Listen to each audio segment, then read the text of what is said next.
Hai, saya Yusak dan di episode kali ini saya akan memberikan kepada Anda bagaimana cara saya menafsirkan setiap pasal dari Alkitab dengan sebuah metode yang bernama koma, K, O, M, dan A. K untuk konteks. Konteks artinya adalah di mana bagian itu atau pasal dalam Alkitab itu diletakkan. Misalnya kalau kita melihat bersama-sama dalam Alkitab di kitab Kejadian pasal yang pertama. Kita semua pasti sudah mengetahui konteks dalam pasal tersebut, di mana di awal dijelaskan tentang penciptaan. Tapi bagaimana jika kita menjumpai pasal-pasal lain di dalam Alkitab? Apakah konteks yang sesuai dengan pasal-pasal tersebut? Yang kedua, O. O berbicara mengenai observasi. Di observasi ini kita akan bersama-sama nantinya membahas keseluruhan pasal. Seperti apa yang sudah kita lakukan di pasal yang pertama dalam Alkitab. Bukan saja memperhatikan cerita apa yang terjadi di dalamnya atau hal-hal yang terkandung, tetapi kita juga menemukan hal-hal yang kita pikir penting namun sulit. Mari kita sama-sama mempelajari dan memulai mengobservasi, juga mempertanyakan dalam hati kita hal-hal tersebut dengan metode 5W dan 1H.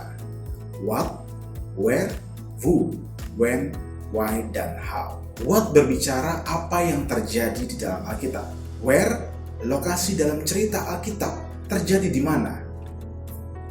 Who, siapa saja orang yang terlibat. When, kapan hal ini terjadi. When juga berbicara mengenai waktu kejadian. Why, mengapa ini sangat penting. Mengapa penulis ingin memberitahu kisah ini kepada kita.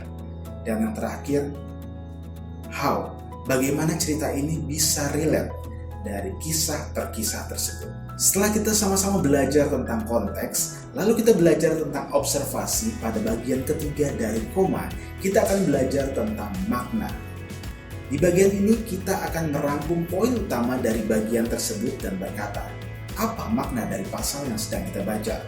Setelah kita melihat konteksnya, lalu kita kemudian mengobservasi hal-hal penting dalam pasal yang kita baca. Kemudian kita akan merangkum semuanya bersama. Kalau kita mengacu pada pasal yang pertama dalam Alkitab, dunia dan manusia diciptakan oleh Tuhan dengan sangat baik, dengan teratur. Manusia juga diciptakan serupa dan segambar dalam gambaran Allah. Lalu kemudian kita merangkum bersama. Makna dalam pasal yang pertama itu menjadi satu kalimat. Dan yang terakhir yaitu A.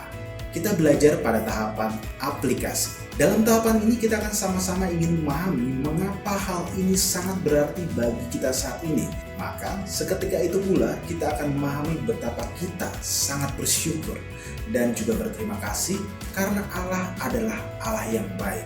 Dan itu adalah cara saya menafsirkan setiap pasal dalam Alkitab menggunakan metode yang bernama koma.